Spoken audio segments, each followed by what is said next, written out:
Հաղորդման գործընկերն է Նոր տուն խանութների ցանցը։ Բարձրորակ, տարբեր ոճերի, տարբեր գունային լուծումներով, կերամիկական սալիկներ Իսպանիայից, ապարիչի, ունդեֆա, պորսելանիտ,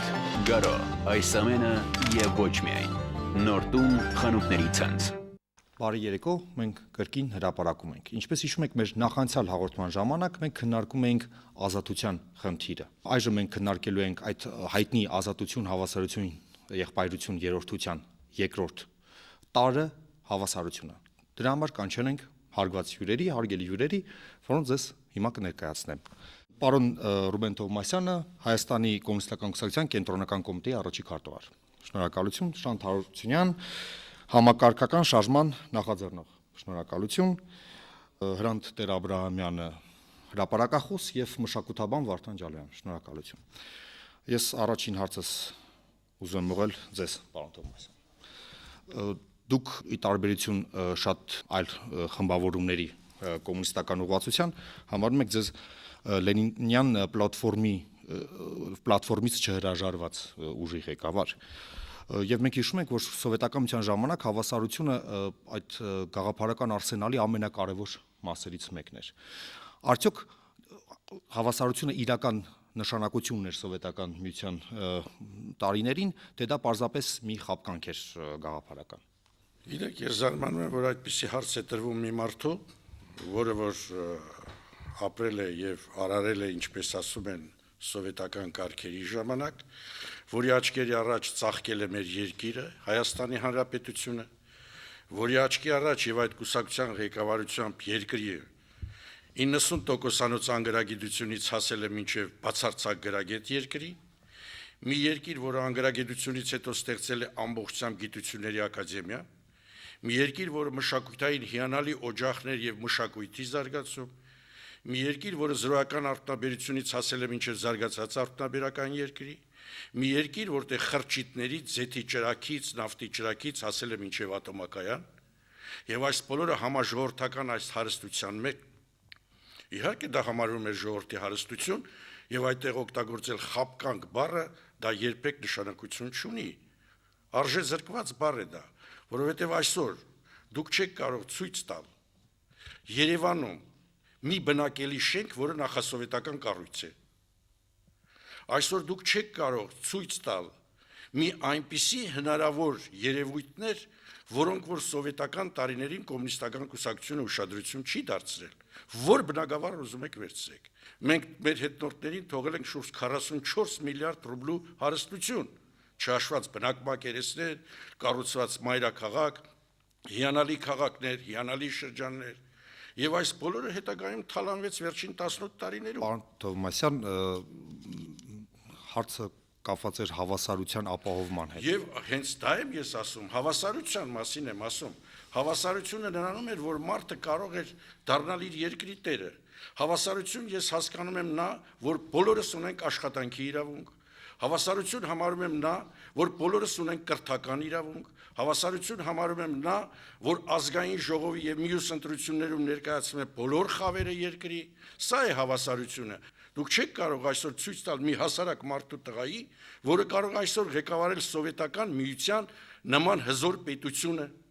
որը ծնվել էր հասարակ գյուղացու ընտանիքում, այս հավասարության կրթական, գիտական, արտոնաբերական, այս հավասարությունը եւ որը զարգացնում էր նաեւ անձին, անձնական հարստությունները, այս բոլորը ստեղծվել է մեր կուսակցության օրոք։ Շնորհակալություն, բարձրաբեմնցիք ձեր տեսակետը։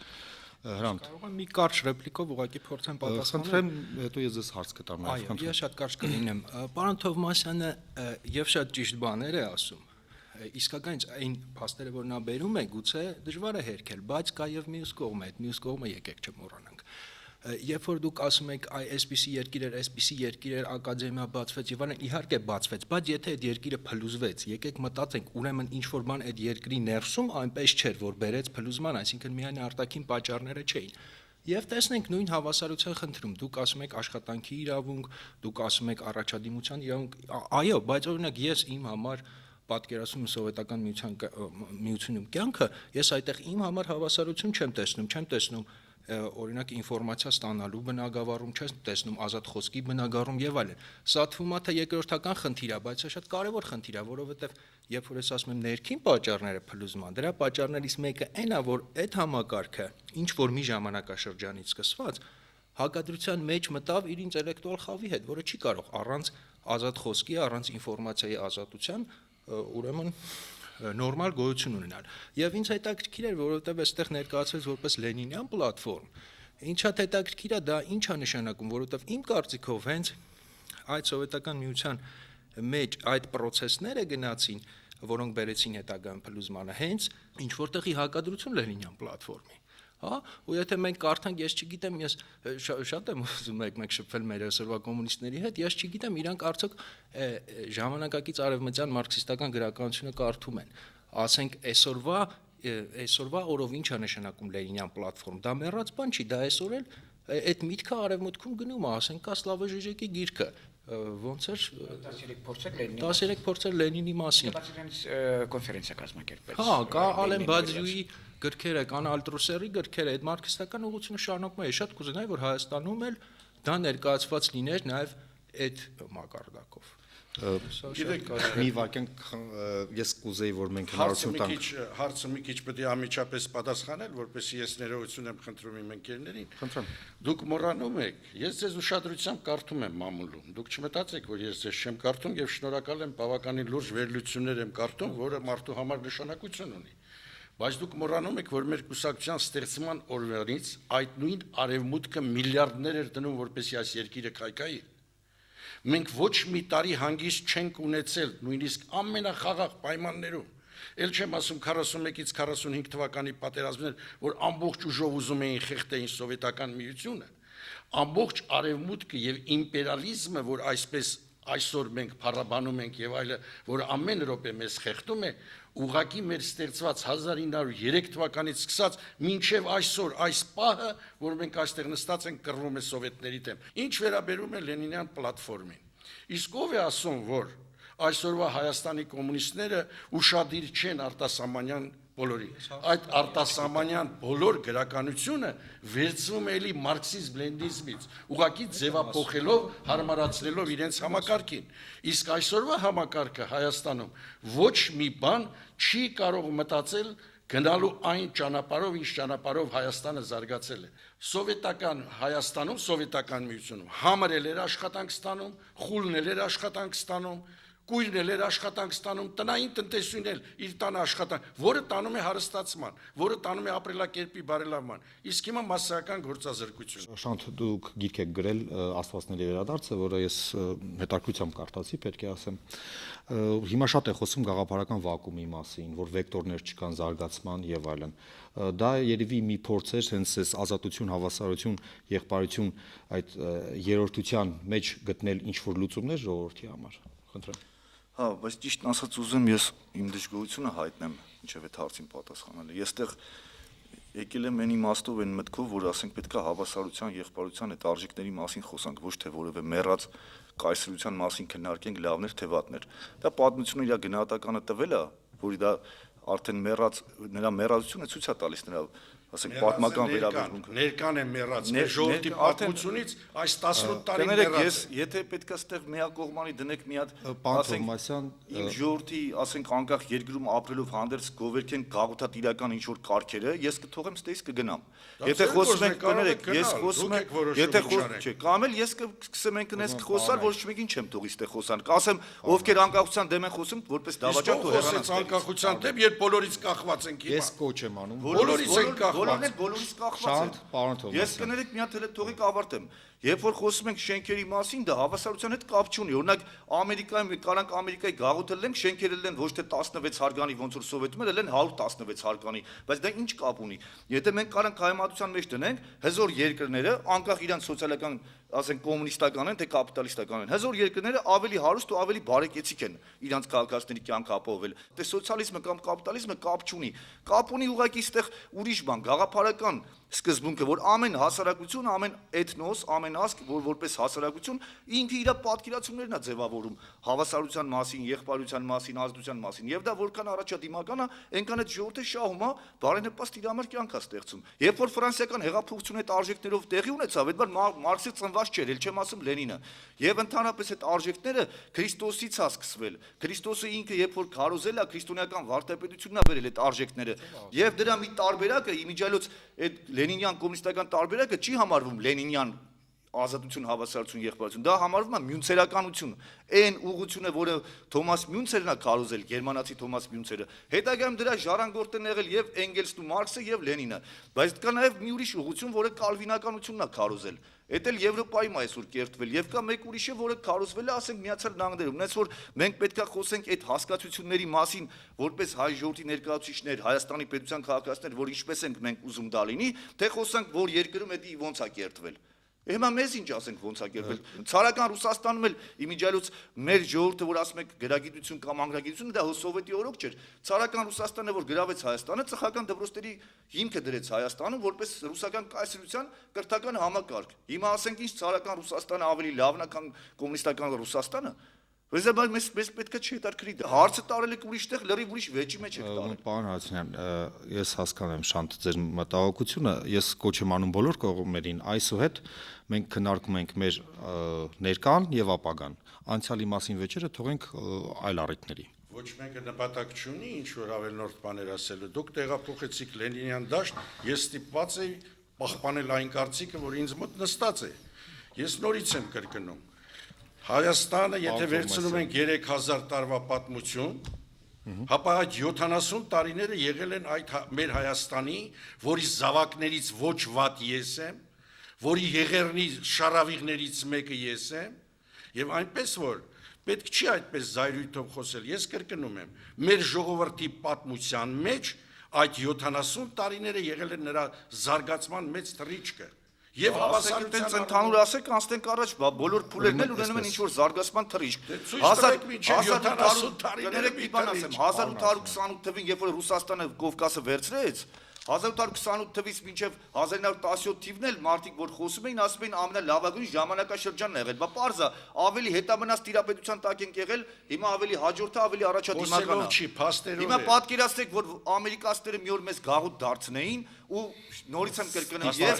բարձրահարկերը լինեին 110 հարգանի եւ շինությունները ավելի լավ ու որակով լինեն, քան Սովետում, հիմա պետք է նորից խոսենք։ Բայց դա հասարակ մարդու համար չէր լինի շարքային բանվերի։ Բայց ով ասում որ ես մի ուրիշ կներեք մի բան ասեմ, հավասարության մասին խոսանք, հավասարության մասին ըստ էության խոսանք նաեւ սովետական ժամանակաշրջանից։ Ես մի հատ բան եմ ասում, երբ որ հասարակությունը եւ ոչ միայն հայ, սովետական ժողովուրդները հավատում էին հավասարության արժեքին, նրանք կարողացան դիմագրավել ցանկացած մարտահրավեր ընդդուք Եվրոպայի ամենահզոր երկրի Հիտլերյան Գերմանիայի ճնշումը, երբ որ Հիտլերը զարմացած էր, ասում էր, ես ոնց է, գիտեմ, հարձակվեմ կքանդվի, որտեղ հավասարության իդեալներին դեռ հավատացող հասարակություն կար։ Իսկ երբ որ 80 թվին ոչ մի վտանգ գոյություն չուներ 80-ականներին, եւ բարեկեցությունը թվում էր ավելի բարձր, եւ ազդությունները շատ թե քիչ պահպանված, եւ ձեր ասած հավասարությունները ապահովված, եւ ամբողջ հասարակությունը դուրս եկավ այդ պետության դեմ, եւ այդ պետության պրոյեկտը տապալեցին բոլոր այն կոմունիստները, որոնք մինչեւ այսօր ղեկավարում են Հայաստանի էլիտան։ Նույն էլիտան, որը իրան վստահված գաղափարախոսությունը տապալել։ Նա սովետական կայսրության մեջ հավասարություն այնքան խախտեց, որ ժողովուրդները ապստամբեցին այդ ռեժիմի դեմ։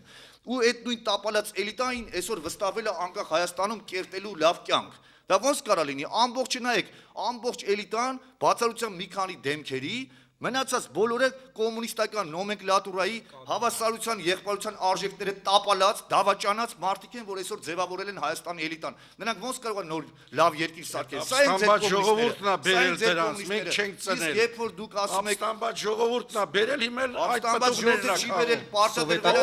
պարտադրվել է ձերպես մարդիկ, երբ որ քարոզում էին, թե սովետը լավ է, սովետը լավ է, դրա համար այդ ժողովուրդն էլ խապնված, որտեղ իսկապես դժվարություններ կար։ Ես ոչ մի կոմունիստ չտեսա պատերազմի ժամանակ 90-ական թվականներին, որ վեր կենացի ժողովուրդ ոչինչ հանդուրժեք, պատերազմը սովետն էլա տեսել, Լենինգրադում անունից մարդ են կերել։ Եվ ես ձեզ կոչ ենք անում, մենք փորձված կուսակցություն ենք կոչ ենք անում, այս ցուրտ նմուտը հանդուրժեք հանուն հայրենիքի։ Ոչ մի կոմունիստի չտեսա, բայց միշտ տեսա, որ կոմունիստները վեր կացան ու քարկոծեցին անկախ Հայաստանի պայքարը եւ ազատագրական պայքարը։ Այսօր անցել է այդ հաղթանակները, ձեռք են բերվել, դժվարությունները հաղթարվել են, հետին թվով նորից քարկոծել անկախ Հայաստանը ու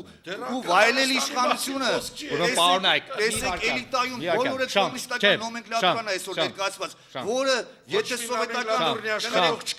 եթե սովետական միության մեջ կոմունիստները տապալել են հավասարությունը եւ մարդիկ այլևս չհավատալով դուրս եկան երկրի դեմ, այսօր այդ մարդը ո՞նց կարող է փոքրիկ Հայաստանում նա հավասարություն կերտի։ Շանթ, մի վարքյան։ Բոլոր կողմերին հիշեցնում եմ, որ մեր հաղորդման թեման հավասարությունն է։ Ես հավասարության մասն եմ միայն խոսում եւ ասում եմ հավասարության հրապարակ հաղորդաշարը պատմական հաղորդում չէ, պատմական անցյալը անգամ նորագույն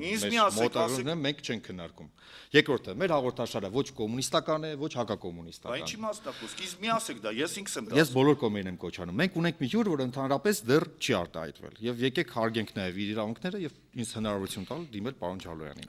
Եվ այսուհետ բանավեճը շատ հետաքրքիր է, բայց կարծում եմ մենք բոլոր կողմերին պետք է հնարավորություն ենք լսել, ոչ թե միայն երկու կողմի 4-ից։ Դրա համար ես դիմեմ պարոն Ջալոյանին։ Պարոն Ջալոյան, դուք այ տեսնում եք հավասարության խնդրի շուրջ, թեկուզ մի քիչ ձևակերպումները փոխված են, բայց շատ հույզեր է առաջացնում եւ ինչպեսի։ Արդյոք դա իրական կատեգորիա է, թե վերացական կամ գուցե անգամ վարկածային ինչ-որ կատեգորիա է, կամ գուցե դա մի ծուղակ է ընտրակաշարքի նման մի բան, այդ որը խայծի նման օգտագործվում է։ Քանի որ մենք խոսում ենք հավասարություն բառը, որոշակի կոնտեքստի մեջ ֆրանսիական հեղափոխության լոզունգներից մեկը, այլ ոչ թե հավասարություն, ինչպես օրինակ դա հասկացվում է միջնադարյան Չինաստանում կամ ասենք թե անտիկ Հռոմում։ Ուրեմն մենք շատ ռեալ ուրեմն հասկացողություն կա եւ ասենք թե բովանդակություն ունի։ Այդ առումով չգիտեմ ովքեր են ձեզ տեսել, Միխալկով ֆիլմ ունի, պիեսա մեխանիկական պիեսա для մեխանического պիանինո։ Հիշում եք այնտեղ մի տեսարան կա, երբ որ լակե է գալիս, սկսում է նվագել ուրեմն պիանինոյի վրա եւ հետո այդ կալվածածերն ասում են ոչ չի կարող ռամիկ մարդը, օրինակ ասենք դաշնամուր նվագել սովորել։ Մյուս կողմից էլ ակնհայտ է, որ օրինակ ասենք թե հավասարության գաղափարը ծնվել է մարքսից մոտավորապես 1 դար առաջ, դա մոտավորապես Լոկի մոտ է եղել։ Երբ որ ինքը ասեց, որ բոլոր մարդիկ հավասար են, ինչ առումով, որովհետև բոլորն էլ հանդիսանում են տաբուլա ռազա, սպիտակ թուղթ, եւ հետեւաբար սոցիալական պայմանները եւ այլն, կարծես թե այդ մարդու վրա գրում են։ Մյուս կողմից էլ իհարկե ինչպես ինք կարող էր գալ այդ գաղափարին, հավասարության գաղափարին։ Ես նկատի ունեմ, որը դարձավ մեր նոր ժամանակների գաղափարախոսությունը։ Դա լինի կապիտալիզմ, դա լինի սոցիալիզմ, գիտեք, ամեն տեղ էլ հավասարությունը հանդիսանում է նույնքան կարևոր արժեք։ Եկեք չասենք։ Բայց այստեղ կա մի բան, եթե մենք չհասկանանք, թե իրապես օրինակ ասենք, թե հավասարություն գաղափարը հենց ինչպես որ հասկացում է, չէ՞, ժամանակից աշխարհի գաղափարություն, ինչ է նշանակում, մենք չենք կարող հասկանալ, օրինակ, ինչու Հայաստանում մի կողմից անհավասարությունը անընդհատ է, մյուս կողմից էլ կարծես մարդիկ չեն բողոքում։ Լոկը դեմ դուրս եկավ, այսպես կոչված հոլիստական, ամբողջական պատկերացումներին։ Ըստ այդ պատկերացումների հարստությունը ստեղծում է քաղաքականությունը։ Դա նշանակում է, որ եթե թագավոր է, ուրեմն կներեք ասենք թե ինք ամենահարուստը պետք է լինի։ Եթե օրինակ ասենք թագավորի նազիր վեզիրները, նրանք պետք է մի կարգ պակաս հարուստ լինեն եւ այդպես պետք է գնա միջև հասարակ մարդը։ Սա հիերարխիկ հասարակությունն է։ Եվ ընդհակառակը Լոկի մոտ ուրեմն այդ ամբողջ սխեման ուրեմն մերժվեց, մտցվեց մեկ ուրիշ սխեմա։ Այդ սխեմայի ժամանակ բոլոր մարդիկ հավասար են եւ հարստությունը ստեղծում է անհատական կերպով, որտեւ եթե դուք բերում եք քաղաքականությունն է ստեղծում հարստությունը, ուրեմն դուք ամբողջական մոտեցման կողմնակից։ Եթե անհատն է ստեղծում, ուրեմն իհարկե ինքը ստեղծում է իր աշխատանքով, իր տաղանդներով, իր ունակություններով։ Սա բնականon ընթացք է եւ կոչվում է այսպես կոչված ինդուստրիալ կամ արտոնաբերական հասարակությունից անցում դեպի հետ արտոնաբերական հասարակություն, որտեղ որ ամբողջ աշխարհը ապա ինդուստրիալացվում է։ Եվ երկրորդ մյուս կարևոր հարցը, որ ես կուզենայի, որ մենք վերհիշենք մի հանգամանք, դա քրիստոնեությունից եկող հավասարության սկզբունքն է։ Պարոն Ջալոյան, կներեք, որ ընդհատում եմ, մենք անպայման ես ձեզնից կսկսեմ հաջորդ հարց։ Հիմա մենք կդիտենք մի տեսանյութ, որը կապված է խնդրի հետ, ինչպես մենք ենք դա գտնում, գուցե այն կարող է ազդել մեր քննարկման։ Հետո կշարունակենք, խնդրեմ, դիտենք։ Հաղորդման գործընկերն է Նոր տուն խանութների ցանցը։ Բարձրորակ, տարբեր ոճերի, տարբեր գունային լուծումներով, կերամիկական սալիկներ Իսպանիայից, ապարիչի, ունդեֆա, պորսելանիտ, գարո, այս ամենը եւ ոչ միայն։ Նոր տուն խանութների ցանց։ Դա իդեալական հասարակարգն է, որտեղ բոլորը հավասար հարթության վրա են գտնվում եւ հենց այդտեղ էլ երևի թե արդարությունը տեղ կգտնի իր։ Սոցիալական իրավական պետության մեջ պետք է հավասար լինեն մարդիկ։ Բայց սոցիալական իրավական պետությունը դա մի իդեալ է, որին ցանկացած պետություն կցանկանա ձգտել եւ հասնել։ Հավասարությունը երևի հարգանքն է իր նկատմամբ։ Հավասար երկրում չենք ապրում։ Հավասարությունը, երբ որ բոլոր իրավունքները եւ օրենքները բոլորի վրա նույն ձևի են ազդում։ Այդ է հավասարությունը։ Հավասարությունը ասացի առաջին հերթին պետք է օրենքի առջև բոլորը հավասար լինեն, հետո հավասարությունը այդ պետությունից էլ է գալիս։ Երբ որ մարդիկ հավասար իրավունքներ ունեն ու հնարավորություններ։ Մարդկանց հնարավորությունները պետք է լինել հավասար, բայց ցավոք մեր երկրում այդքան շատ չի պահպանվում հավասարությունը։ Հավասար հնարավորություն իհարկե դա չի կարող լինել հավասարություն, ամեն մարդ ունի իր հնարավորությունները եւ իր հնարավորություններն ու ցանկությունները երբեք չի համապատասխանում իրար։ Հավասարություն չկա, երբևէ չի եղել, չի լինի։ Շնորհակալություն, մենք դիտեցինք նյութը, որը կարող է իսկապես ինչ-որ երանգներ հաղորդել մեր քննարկմանը։ Պարոն Ջալոյան, դուք խոսում եք քրիստոնեական ընկալման մասին։ Արմատների մասին հավասարություն։ Պողոս Ավրաքյալի մոտ կա մոտավորապես այսպիսի մի արտահայտություն, մենք բոլորս մի ենք Քրիստոսի մարմնի մեջ եւ փոխադարձ ենք ինչպես մարդու օրգաններ։ Այսինքն այստեղ հենց դա է ասվում, որ կարծես թե բոլորը հավասար են եւ այդ առումով բոլորն էլ իրար փոխ լրացնողներ են։ Եկեղեցու հայրերը դա ասենք թե մեկնաբանում են սուտ հիերարխիկ կարգով, քանի որ կան ավելի ազնիվ օրգաններ, օրինակ գլուխը, եւ կան ավելի ստոր օրգաններ, այսինքն պատկերացնում էր իհարկե որպես մի մարմին, բայց հիերարխիկ կառուցված մարմին։ Մյուս կողմից էլ միշտ մարքսիստական կոմունիստներ էլի հեղումը կատարում են Պողոսի այդ դրույթի վրա, բայց այնտեղ հասկանում են ընդհակառակը, որ օրինակ ասենք ձեռքերն աշխատում են, Իսլամոքսը ոնց են ասում, այդ բոլորը յուրացնում է, եւ այդ առումով ասենք թե Պողոս Արաքյալի նշանավոր համեմատությունը մեծ դեր է կատարել հավասարության գաղափարների մեջ։ Սակայն ես նորից կուզենայի նշել, որ հավասարության մեջ շատ կարևոր է, որպեսզի բացառվի, ինչպես հիմա ասում են կամ երբեմն քննադատում են մեր կառավարությունը, այսպես կոչված քաղաքականության եւ տնտեսության սերտաճումը։ Դա է բերում մեծ անհավասարության։ Ես երբ նայում եմ նյութը նկատեցի, որ մարդիկ մեծ դժգոհություն է կատարում, որ մեր մոտ այսպես կոչված սոցիալական մոբիլությունը շատ վատ է։ Այսինքն, եթե մարդը տղաներ ունի, ունակություններ ունի, իր համար շատ դժվար է առաջ գնալ եւ բիզնեսի մեջ եւ իհարկե արվեստներում, գիտությունում եւ այլն եւ այլն։ Ուրեմն այդ սոցիալական մոբիլությունը մեր մոտ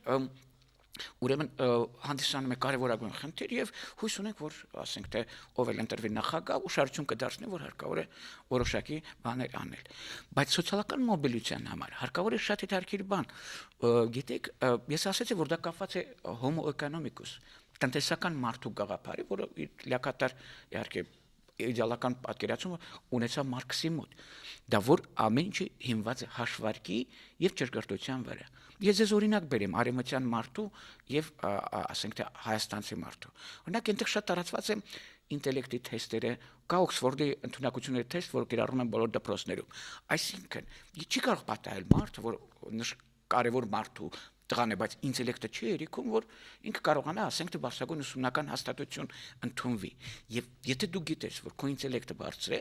բայց դու գյուղում ես ծնվել, ուրեմն քեզ տրվում է սոցիալական այդ մոբիլիզացիա։ Բայց հասարակության բոլոր անդամները, անկախ իրենց ինտելեկտուալ մակարդակից եւ այլ գործոններից ունեն հավասար իրավունքներ օրենքի առջև։ Ես ուզում եմ նշել, որ խնդիրը հետևյալն է. հավասարությունը միշտ հաշվարկի մեջ է, որտեղ X-ին գումարած Y հավասար է Z-ի։ Ես դա ուզում եմ ասեմ, որ եթե մեր մոտ չեն հաշվարկվում, օրինակ ովքեր են տաղանդավոր, ովքեր են անտաղանդ, ովքեր ինչ են անում եւ այլն, այսինքն եւ լիբերալ, ասենք թե մտածողները եւ կարող ենք ասել եւ սոցիալիստ մտածողները երկուսն էլ հաշվարկի վրա են ուշադրություն դարձնում, որովհետեւ տեսնելով տարբեր ճանապարհներ հավասարություն հասնելու համար մի դեպքում մի акցենտի վրա դնելով, մյուս դեպքում մյուս։ Շնորհակալություն, Շանթ, հավասարությունը կարծես թե իր մեջ ինչ որ երկակիություն ունի, որովհետև կարելի է լինել, ասենք, հավասար չքավորության մեջ, հավասար նաև անազատության մեջ եւ կարելի է հավասար լինել ազատության մեջ։ Ինչպես կարող ենք այս երրորդությունը, եթե ընդունենք, որը մենք քնում ենք, շահկապել այդ երեք հասկացությունների։ Որ նայում էի հաղորդումը, երկու ուղղություն զգացի, մեկը խոսվում էր իրավահավասարության մասին, մեկը խոսում էր հավասարության մասին։ Դրանք առաջի հասկից թվում է թե նույնն են, բայց իրանք լրիվ տարբեր բաներ են։ Իրավահավասարությունը դա օրենքների հետ կապ ունի, որ կարող է դրսից էլ պարտադրվի։ Իմիջիալոց իրավահավասարության հասել են դեռ մինչև Քրիստոսը, Հռոմում արդեն հասել են իրավահավասարության։ Իսկ հավասարության մասին որպես արժեքի, դա լրիվ այլ բան է, դա կախված է մարդու զգացողությունից, այնտեղ մի երկու սեղան ասեցին, ես ուրախությամբ համ զարմացա, համ ուրախ էի, որ այդ եղավ։ Այսինքն հավասար հնարավորությունները լրիվ ուրիշ բան է։ Հավասարությունը դա նշանակում է, որ մարդը արժեք է, այսինքն ես այս մարդուն ընդունում եմ, որ ինքը ես ու ինքը հավասար ենք։ Մենք կարող ենք տարբեր լինենք կրթությամբ, հարստությամբ եւ այլ, բայց մենք խոսում ենք մարդու մասին, թե պրոֆեսիոնալի մասին։ Ասենք, եթե խոսում ենք պաշտոնի մասին, պարզա մինիստրն ու ես հավասար չենք։ Բայց եթե որպես մարդ ենք նայում ինձ ու մինիստրին, բա պարզա որ հավասար ենք։ Ու այդ իմ ասածը ոչ Լենինն է ապացուցել, ոչ չգիտեմ ով։ Ժամանակին Օլիվեր Կրոնվելը իրանց անգլիական թագավորի վիզը կտրել ու ասել է ժողովուրդ տեսեք որ սրա արունը կապույտ չի, այսինքն ինքը հավասար է մեզ, իր արունն էլ է մեր պես կարմիր։ Դա դարերով արդեն ապացուցված բան է։ Հիմա խնդիրը այն է, երբ որ մարդիկ ասում են բանը տաղանդը ոնց որ Ջալոյան Վարդանը ասում է, տաղանդի մասին չենք խոսում, եթե տաղանդի մասին խոսանք, դա չի կարա, եկեք քննարկենք ով ովից ավելի է տաղանդավոր։ Մենք խոսում ենք մարդու մասին, մարդիկ հավասար են թե չէ, մարդը որ ծնվում է, ինքը ծնվում է մերկ, նույնիսկ այդտեղ ինքը հավասար է։ Ոչ էլ ոչ մեկի ձեռը չի լում, մեկի ձեռը պաշտոն, մեկի ձեռը փող, մեկին մյուս։ Այդ ինքը հետագայում դրա համար էլ հիմա այս ձևի է խորացել, որովհետև մարդիկ այս ժամանակ ասում էին, ես կոմունիստ եմ, դուք չէ, արդեն մենք լգոտայից պետք է օգտվենք։ Հա դու որպես կոմունիստ ես իզնից բարձր, ոչ թե որպես մարդ ես իզնից բարձր։ Հիմա էլ մարդիկ էլ ասին, մեկ ասում ես դոկտոր պրոֆեսոր եմ, ես արսիկն գնացել պաշտպանել եմ, ես քեզից բարձր եմ։ Որ եթե գնանք, ասենք թե ընտանենք անգլերեն լեզվի դոկտոր պրոֆեսոր ես, հա պարզ է որ դասախոս ընդունելուց թող քեզ ընդունեն, դու ինձ բարձր ես որպես մասնագետ, բայց որպես մարդ դու ինձից հեչ էլ բարձր չես։ Երբ որ այն մեկը ասում ես կոմունիստը քեզից բարձր եմ, իշխանության կուսակցությունից էի, հիմա էլ են ասում ով իշխանության կուսակցությունա դառնում, գիտի ինքը կոմունիստ է, այսինքն իշխանության կուսակցությունը ուրեմն լեգոտայից օգտվող է։ Ես ասում եմ պետքա մարդկանց աշխարհայացքը փոխել։ Եթե այն մեկ ի վերջո երբ որ տենում են մեկը դիպլոմով է գլուխ գովում, մեկը իր կուսակցական տոմսով, մեկն էլ փողով է չափում, ասում է ես շատ փող ունեմ, դուք ինչ, ես քեզից բարձր եմ։ Ես նորից եմ կրկնում, եթե խոսանք կոնկրետ ոլորտի մասին, հիմա ենթադրենք թե հարուստ է օլիգարխը, ասում ես հաստուխից բարձր եմ, բայց որ դեպքում օրինակ եթե տենանք սաղ տեղերը ընկածել են մարդը հաս չկարնա թխի, այդ վաղտ էլ հաստուխը կասի այդպես քնտրեք, հացի կարիք ունեք, չէ՞, սաղից էլ բարձր եմ։ Ես նորից եմ կրկնում, դա մտածողության հեղափոխություն պետք է արվի։ Այն ժամանակ սովետական միության ամբողջ աշխարհում պրոֆսոյուզները գնում են իրանց կաբինետը կառուցում էին ամենաքանդված գետտոների բանվորական թաղամասերում մի փլված սենյակի մեջ նստում էր պրոֆսոյուզը, այսինքն արկոմի նախագահան։ Սովետական միությունում պրոֆսոյուզի նախագահան գնում էր նստում էր դիրեկտորը, պարտկոմը ու պրոֆկոմը, գնում էր ադմինիստրացիայի կողքի կաբինետ էր նստում, ոնց որ ինքը իշխանության կողմից է։ Բա դրա համար էլ այդ հավասարությունը գոյություն չուներ։ Ինքը փոխանա գնա աշխատավորի շահերը պաշտպանի, այնի գնում է պաշտպանում է դիրեկտորի շահերը։ Այդտեղ ինչ հավասարություն կարա լինել։ Ու մեր ժողովուրդը այսօր աշխարհում փոխվել է շատ բան, բայց մարդիկ մտածողությամբ մնացել են հինը։ Դրա համար մեկը չի մտածում, ասի ես ուզում եմ հավասարություն։ Այն մեկը ասում է այդ առիթը ես իմ անհավասարությունը ցույց տամ մի օգուտ ինձ։ Ես դրա համար այս թեման կարծում եմ որ պետք է քննարկենք այս կոնտեքստով, ժողովրդին ասենք որ ժողովուրդ ոչ